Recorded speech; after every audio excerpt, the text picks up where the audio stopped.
Hello, family. How many times have we been so impatient because we weren't seeing results? More times than not, right? I know it has been for me. I know that in my journey, sometimes when, you feel like you walk alone, you have to you have nobody to depend on, so you depend on yourself, especially when you're a single parent or you don't have a significant other, you're not married, whatever the case may be. Sometimes you can be married and still be alone. So it's just one of those things that we have to persevere in. And it's not always easy. Look, it's not easy. But one thing that I do know, because I'm living it, I'm living proof, is that God is not a man that he should lie. He stand on his promises. He's not like us. He's not like man. God stands on his word. And if you stay in his word, you will see exactly what I mean. Continue to be patient, and even when it's hard, let God know it's hard. He wants you to come to him just like that. Come to him. Let him know it's hard. This life wasn't meant to be easy. Jesus didn't go through an easy life. You see what he did for us. You see how people treated him. So who are we to think that we're going to have an easy life? But what he did for us, he promised us so many things. He promised us so many things. And guess what? He doesn't renege. He doesn't go back on his word. That's what he did for us. He knew it would be hard, and we couldn't handle it. Don't give up. Don't give in. Just keep going. Keep going. I love you, family, and I will see you in the next video, okay? Faith and patience.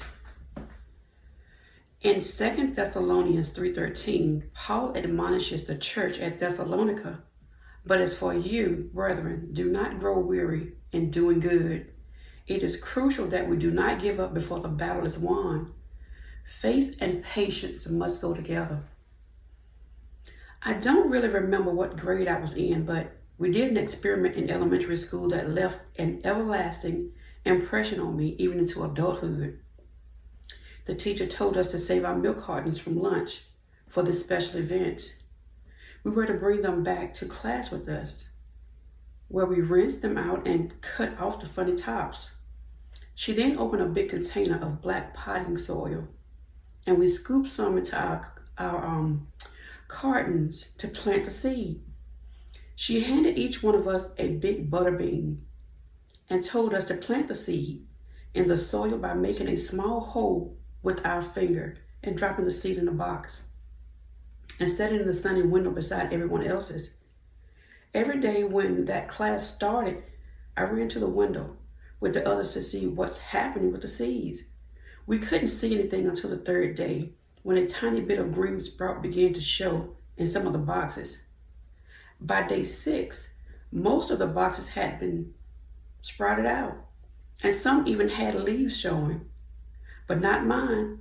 For 6 days, I eagerly ran to the window to look at my box. There was nothing but dirt. I watered it just as everyone else did. It sat in the same sun that everyone else's did, but no sprout was showing. I wondered if my seed was still even there. On the 7th day, I couldn't take it any longer.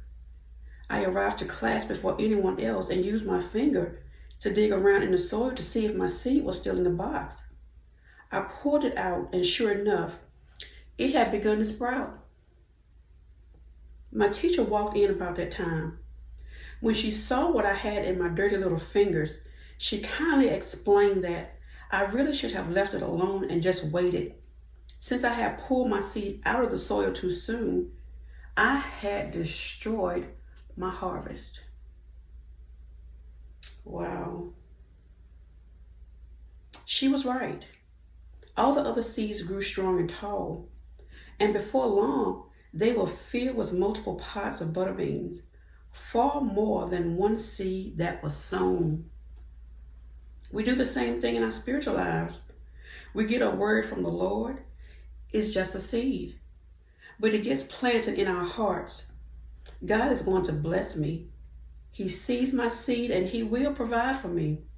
He will protect my family and save my lost loved ones. The mountains you face seem so big, but you take that tiny seed of faith and plant it into the mountain and wait. Before long, impatience sets in. The mountain seems even bigger than they were before, and your seed still isn't showing any sprouts or any kind of growth. Other people are being blessed, but nothing is happening in your situation. You begin to think, did I really get that word from God? You end up getting discouraged. You dig your fingers in and pull your seed out too early, destroying the promise. Likewise, I've heard people say that they just couldn't make it past a day or so on a fast because they got discouraged. They listened to their flesh instead of continuing in faith and felt worse than they did when they started. What happened to walking by faith and not by sight? Faith and patience must go together. Well, family, I hope that you enjoyed the reading today on this Sunday. Today is February 9th. It's approximately 1:30 in the afternoon. And share this video with someone. And if it's not for you, it's okay. Sharing it will get to where it needs to go.